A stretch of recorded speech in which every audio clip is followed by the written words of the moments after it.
Welcome to Wildly Capable with Kate, a podcast made for those looking to unleash their wildest capabilities. I'm your host, Kate DeRocher, a dating, relationship, and self-worth coach on a mission to help people build better relationships, starting with the one they have with themselves. In each episode, we'll dig deep, turn inwards, and embark on a transformative journey. Together, we'll break free from unhealthy patterns, rip through self-limiting beliefs, heal past wounds, and build unwavering self-worth, all to create healthier relationships as a result. Get ready to explore the wild, untapped potential within you. Are you ready to see just how wildly capable you are? Subscribe now and join us on this empowering adventure. Remember, your wildest capabilities await. Being successful in the world of dating means so much more than just having a carefully curated dating app profile. I'm going to talk to you today about how to choose wisely when it comes to dating. Hi everyone, I'm Kate DeRocher, and you're listening to Wildly Capable with Kate, the podcast made for those looking to unleash their wildest capabilities. If you don't already know me or this is your first time tuning in, I'm a dating, relationship, and self-worth coach who's on a mission to help you build better relationships, starting first with the relationship you have with yourself. And the relationship you have with yourself plays a huge role in who you do or do not choose to date and how your dating experiences shape up as a result. So let's dive into how you can actually be aware and careful and wise when you are choosing who to give your time and energy to. I know dating can be daunting, and I know it can take a lot of energy and time, and we often think that in order for our dating experiences to go well, we need to pick out the right outfit or swipe right on the right guy. We think that it is the superficial things that will make it easier for us, but in reality, in order to find quality, amazing matches when you are dating, you need to know how to vet them. You need to be aware of who you are saying yes to. And you need to understand that every yes you say to one person is a no to somebody else. So if you do not choose wisely, if you spend a ton of time with a person who maybe isn't a good fit for you, that means forfeiting time with somebody who could be. Every yes is a no to something else. So let's make sure that you are set up to choose wisely when you are meeting people and when you are deciding whether to proceed with somebody or not. How do you do that? First and foremost, we need to figure out what your values, needs, boundaries, and non-negotiables are. If you don't know those 4 things about yourself, you're going to have a really hard time dating. Because what's going to happen is you're going to meet somebody great who maybe isn't actually very compatible with you or where your life is going. But because they're great, you'll get swayed into dating them. And then years down the road, months, whatever, however long it takes, you'll start to see the cookies crumble and you'll start to realize, yeah, this person's great, but they're not a match for me. Or you will choose somebody who's not a good match for you, period. Somebody who's maybe completely unhealthy. And you'll choose them and you'll end up with them because you don't already have the boundaries formed that are needed to protect you from those sorts of people and situations. So your needs, your boundaries, your values, and your non-negotiables are extremely necessary when it comes to setting yourself up for success in the world of dating. As a dating coach, I meet with a ton of different men and women from all around the world. People in different cultures, people from different walks of life, people who are different ages. And yet one of the biggest things that I try to get them to understand is themselves. Because when they do understand themselves, they are more aware and respectful of themselves and they love themselves more when it comes to dating. So one of the activities that I do to get them to know themselves better is I help them determine their values. Now, values are a bit esoteric and kind of hard to understand because they can be physical, they can be psychological, they can be even less defined than that. But values are basically the things or the ideals that you pay attention to, that matter to you, that guide your life. Values can be things like travel, a kind of a physical thing. It can be money. It can be altruism. Maybe you really care about volunteering. It can be honesty, communication, integrity, character. All of us have a different value system. And to help you figure out what your value system is, especially as you're listening to me and thinking, oh my gosh, like there's so many options for me to choose from. How do I know what actually matters to me? There's actually a link that I'll put in the show notes. It's a list of 200 values. If you're listening to this, I'm going to have you do exactly what I have my clients do. I'm going to have you click that link, go through the 200 values, narrow those 200 values into 15 values, and then narrow those 15 values into 5 values. And those 5 values are roughly the values that drive your life. They are the things that you care about, the things that you're passionate about, the things that will be important for you to look for in another person. Now, this doesn't mean that your values and another person's values have to be completely aligned. They never will be. But it does mean that you want somebody who maybe at least has some care for the same things that you do. This is an activity that my own relationship and trauma coach, Natalie Kashani, walked me through. She's amazing. Check her out on Instagram. But when I was trying to figure out whether I wanted to get back together with Bobby or not, she told me, what do you value? Is he breaking your values or does he align with those values? You need to figure that out. And when she said that to me, I was like, I kind of know what I value. I really like having fun. I like laughter. Travel's great. Being dependable, having aspirations. The very surface level things came to mind. But when she had me actually go through this list, I was able to find so many more words and so much more vocabulary to put to what my true values are. And I discovered things that drive my life that I maybe wasn't even aware of. For example, my number one value after I went through that whole list and narrowed it down from 200 to 15 to 5, my number one value was heroism. And I would have never thought of that word on my own.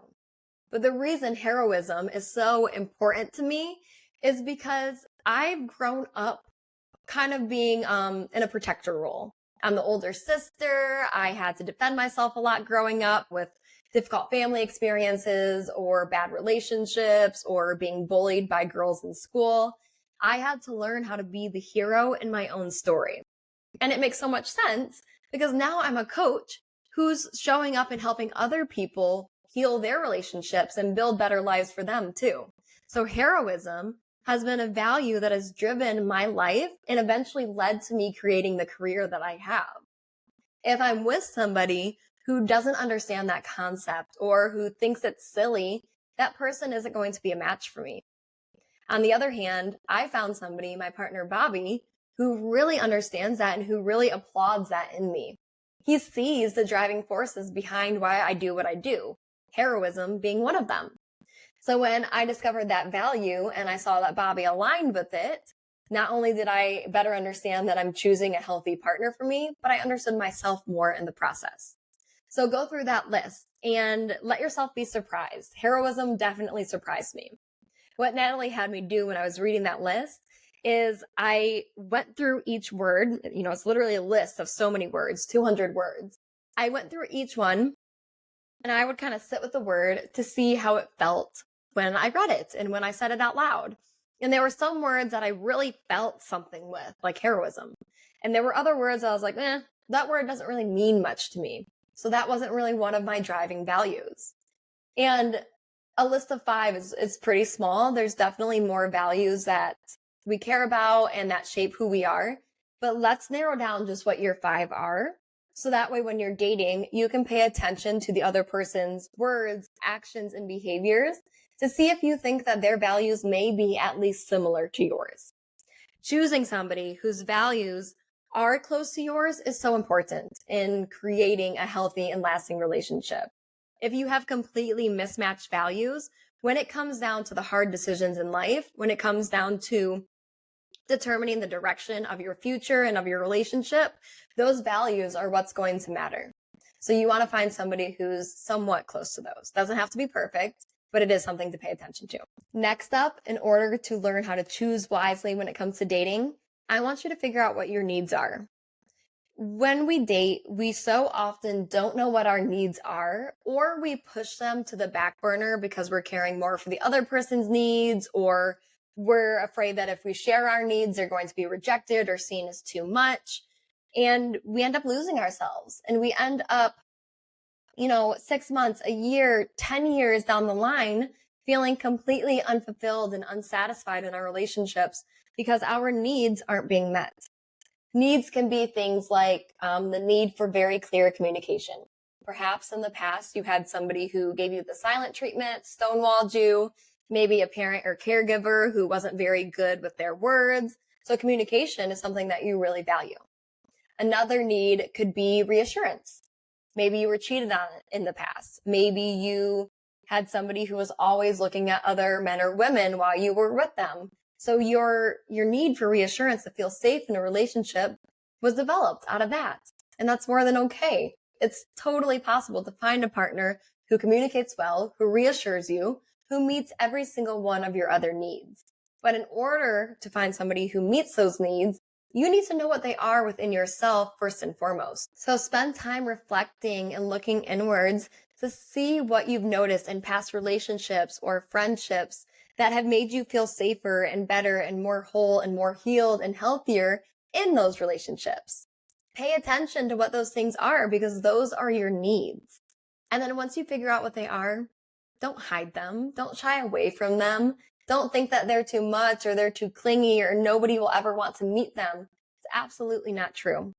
Your needs are always valid, and there's always somebody out there who can meet them. Next up, the next thing I want you to start paying attention to so you can learn how to date better and choose healthier, more high quality matches are your non-negotiables.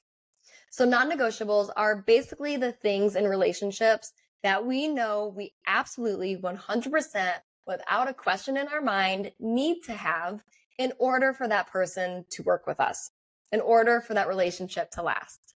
So examples of non-negotiables, they're the bigger things in life. They can look like wanting to have kids, the desire to start a family. It can look like maybe having the same religion as you. It can look like wanting to live in a specific city as you. There are so many things in our lives that, at least right now, we feel like we are never going to budge on. And if you end up being with somebody who doesn't align with those non-negotiables, one or both of you is going to be compromising in the end. And every relationship takes compromise. I'm not just talking about the average compromise of, I want to eat this, you want to eat at this restaurant, they're different, let's do something else. I'm not talking about that sort of compromise. I'm talking about a really big, really serious sacrifice. A sacrifice that could lead to you feeling very unhappy years down the road and in the relationship. We often will date somebody thinking that we'll be able to change their mind. And then when we can't, we're shocked and we can't believe it. We've been with this person for years. Why wouldn't they budge? Why wouldn't they give us what we want? We thought that they were going to eventually. You need to date the person for face value for who they are today, not hoping in their potential or hoping that they're going to change down the line. So figure out what your non-negotiables are, and then make sure you ask the questions needed when you're getting to know somebody to see if their non-negotiables line up with yours. If you are somebody who deeply desires having a family and you meet somebody who knows that's just off the plate for them, it's not something they've ever wanted, I'm sorry, but that's probably not the person for you. And even if that was somebody who maybe was meant to come into your life for a reason, chances are it's not somebody who's going to last in your life for the long haul as your romantic partner. You need somebody whose non-negotiables fit in with yours in order to create the life that you are praying for, hoping for, and desiring.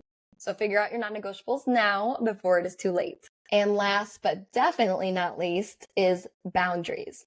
I've done a whole episode, about 4 episodes before this one, if you want to scroll back on your podcast streaming app and find it, all about boundaries. And in it, I break down exactly what boundaries are, why they're important, and how to form them. And the reason that I harp so much on them is because I know that without boundaries, you won't be able to choose the healthiest possible match for you. You will end up in toxic or unhealthy or dead-end situations because you didn't stick to what is and isn't okay with you. You let another person sway you, or you didn't use your voice because you didn't want them to leave, whatever it is. When you don't stick to your boundaries, chances are you will end up in a situation and with a person who isn't a healthy or strong fit for you. When you honor your boundaries and you set them in a healthy and kind and loving way with another person, and they show up and they meet those boundaries, when they actually respect them, that's when you know that you have a great match. That's when you know you have somebody who values what you need and want and desire and what is or isn't okay with you. Boundaries are so important to figuring out who in your life is going to be healthy and who in your life is going to push the limits or break the boundaries or disrespect you in order to get what they want. So form your boundaries. And that doesn't mean that they can't shift slightly or there won't be gray area. There's a lot of gray area with boundaries. But having an idea of what does and doesn't work for you now will save you from so much difficulty and heartache and drama down the line. So form your boundaries, stick to them, especially when dating, and see who respects them. And if that person doesn't respect them, or what you need in your boundary is total polar opposite of what they need, then that's not the right match for you. Then you know you can choose not to be with that person, and that would be the wise choice for you to make in that situation. So it is those 4 things: boundaries, needs, values, and non-negotiables, that I have found time and time again in my own life and with my clients is so important for you to figure out before you start dating and before you choose to spend your life or time or energy on somebody else. I call those 4 things my 4 core lists. And if you work with me, I help you develop that core list and then pay attention to it as you're meeting new people and as you're going on dates. So before we keep going, let me just say that if you're interested in coaching, you can DM me the word capable at Coach Kate DeRocher on Instagram or TikTok, and we'll explore what coaching could look like for you. I'll help you figure out all of these things, and I will help you build better matches, better relationships as a result. So DM me and we can get started. Next up, outside of those 4 things, you need to figure out what your desires are. I see desires as being sort of secondary to the 4 core lists that I just talked about. So your desires are, certain physical traits or personality traits or, characteristics of a person that you're hoping for. Like, there are desires that you have. We all have them. And it's not just for physical. It could also be the type of job that a person has, whether a person likes to travel or not, their political views, things like that. We may desire certain things in our future partner, in another person. And those are important to pay attention to, but they're not nearly as important as paying attention to the 4 core lists that I just mentioned. Like I've said in other past episodes, it is not the chemistry that you have with somebody that will carry you through the hard times, which chemistry often comes from what you have in common, your desires. It's more so the compatibility that you have with a person that will carry you through the hard times. So compatibility is driven from your values, your needs, your boundaries, and your non-negotiables. So they're both important, but the 4 core lists I just talked about will carry you through the harder times in a relationship more than just your desires will. But that doesn't mean that your desires aren't valid or important too. However, remember that your desires are not hard and fast. There needs to be some flexibility with them. I'm somebody who's been to roughly 26 countries. I love traveling. I love exploring new places and cultures and meeting new people. And so I thought I needed somebody who was really well-traveled and really loved to travel. My partner, Bobby, hasn't had the opportunity to travel to as many places as I have. And that is more than okay. And I discovered that there were the other traits about Bobby that I valued more than that. Bobby and I can travel together. We can see the world together. And we can experience those things in our relationship, even though he hasn't experienced them before. So in the end, that specific desire that I used to think was really important ended up not mattering that much at all. So figure out your desires, but don't make them rules. Don't make them walls that keep other people out. Next up, let's talk about a few other notes and tips that I have when it comes to learning how to choose wisely when it comes to dating. First, remember that people tell you who they are. You need to listen. Oftentimes when we're starting to get to know somebody, they'll say things in passing or as jokes or not even realize the extent of what they're saying when they're talking to you just over, dinner conversation and as you're getting to know them. they'll say things that actually reveal a part of who they are. I've heard so many men say things like, my ex is crazy. And that in reality could mean, oh, I just called them crazy so I would get out of taking accountability for what I did to make them react. Or you may hear somebody say something like, I'm just looking to have fun. I'm not looking for anything serious. And wanting to be in the relationship with them, wanting to see it work, plays it off as if that's cool and no problem. You're looking for the same thing. But then down the road, when you try to get into a more serious relationship with that person, what they said at first still holds true and you're left sorely disappointed. So people tell you who they are. You need to pay attention. You need to listen. And on top of that, pay attention to more than just their words. See if their words, what they say they're going to do, align with their actions. If they tell you they're going to call you and then they don't call you, you really need to take note of that. If they tell you that they're going to pick you up at 4 and they pick you up at 5, pay attention. A person's words and actions need to line up in order for them to be in integrity. And when they don't, it will leave you feeling crappy. It will leave you, feeling manipulated. It is a form of manipulation. So you need to pay attention to it. Make sure that you are listening when somebody tells you who they are and that you are paying attention to see if their words align with their actions. And next, make sure you take the time to truly get to know a person before jumping into a relationship with them. I always say that roughly a 3-month time frame is a good amount of time to see who a person truly is, to see their true colors. You will only see the other sides of a person, the sides that they try not to reveal, the sides that they keep hidden from themselves or others. You will only see those behaviors and those parts of them come out with time. So instead of rushing into things and seeing that person every week and missing the red flags that you will see with more time, slow down, form a very slow, healthy foundation, and get to know that person as much as you can before you start to trust yourself in your life, in your time, in your energy with them. Slow down. And with that, make sure that what that person is looking for in a relationship aligns with what you're looking for. If you're looking for something serious and they are just getting out of a relationship or just looking to have fun for the summer or traveling and only in your town for a couple of months and then they're leaving, that's something to pay attention to. You don't want to get into a situation with that person. Like I've talked about in past episodes, that's exactly what leads us to being in situationships. So ask them, what are you looking for? Where do you see this going? What are you hoping for when you're going on dates? Why are you on dating apps? Ask them to see what their answer is, to see what they're looking for. And over time, pay attention to see, again, if their behaviors match up with what they said. If they say they're looking for a relationship, but they never put a label on it, they never have the conversation of what are we with you after a reasonable amount of time, then you can maybe see, okay, maybe what they told me they were looking for isn't fully actually what they're ready for, or maybe they were being a little dishonest, and now I need to excuse myself before it continues any longer. But so often we don't share what we're looking for because we don't want to push another person away. We don't want to come off too strong. We don't want to scare them away. But I've said this before and I will say it a million times. The only people who you are going to push away and scare off by sharing your needs with are the people who are not meant to be in your life or continue in your life in the first place.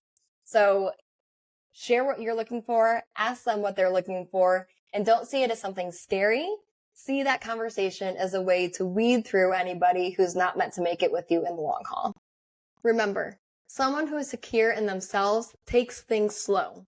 They have a full life and they are evaluating the other person for the position of being their long-term partner. They understand that a healthy relationship is built on a foundation of mutual respect and trust. And they take the time needed to get to know the other person before diving headfirst into a relationship. How can you take things slower? What does that look like? What I suggest is only 1 date a week for at least the first month or so. Don't spend all of your waking time with that person, and definitely don't spend all of your time talking to them. You will get attached that way. Number 2, no trips. I know this is a hard one for some people because some people's lifestyles are to jet all over the world or When you date somebody who maybe has more of a disposable income, that's something they do naturally. But going on a trip with somebody, having that sort of like romantic fairy tale time with them will cause you to get attached prematurely. So no trips in the first 3 months as you're getting to know somebody. I feel so strongly about the no trip idea because I have made that own mistake in my own life. In the past, I went on a trip too soon to Greece with a guy who I was just starting to get to know.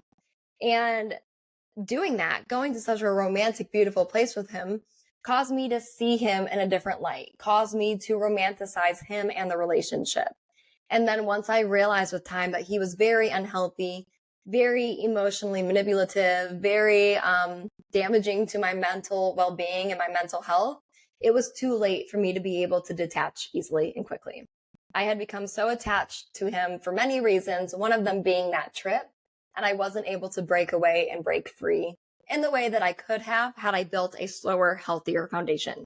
So slow down, 1 date a week, no trips. Try that out. Now, before we wrap up, I'm just going to rapid fire a few other tips that I have for you to help you learn how to choose better matches. So here we go. Take some notes if you need to. The first one is don't lie to make the other person like you. If you lie, you'll be setting both of you up for failure down the line. Next up, be vulnerable and real. Another characteristic of a secure person in dating is mature vulnerability. Don't be afraid to be vulnerable and put your guard down, but also understand that showcasing all of your wounds and talking about all your traumas on the first date, that's not vulnerability. That's emotional dumping and oversharing. Next, don't ignore red flags, but also don't let them be walls. There needs to be grace, compassion, and understanding to a certain degree when you're getting to know somebody. So pay attention, but don't just cut somebody off at the very first red flag until you know it's like something actually that's serious. Next, don't be afraid to walk away. Don't get stuck in the mindset that if you leave, you're going to have to go on a million more dates to find another person that you even like. Don't get stuck believing that there's nobody else out there, so you better just stick with this person. Walk away when you realize that they are not the right fit for you. And last but not least, remember that your time and energy are valuable. Every yes is a no to something else, just like we talked about earlier. So choose wisely in dating. Don't spend all of your time, energy, money, and effort on somebody who doesn't align with your 4 core lists, doesn't align with your values, needs, boundaries, goals, direction. Pay attention to those things. Ask the right questions that you need to in order to uncover those things, and then pay attention to see if the behaviors and the actions align. I hope this helps. Creating your 4 core list is something that I walk all of my clients through and something I would love to help you do even further. It's something I did in my own life before I attracted my current partner, the right partner for me.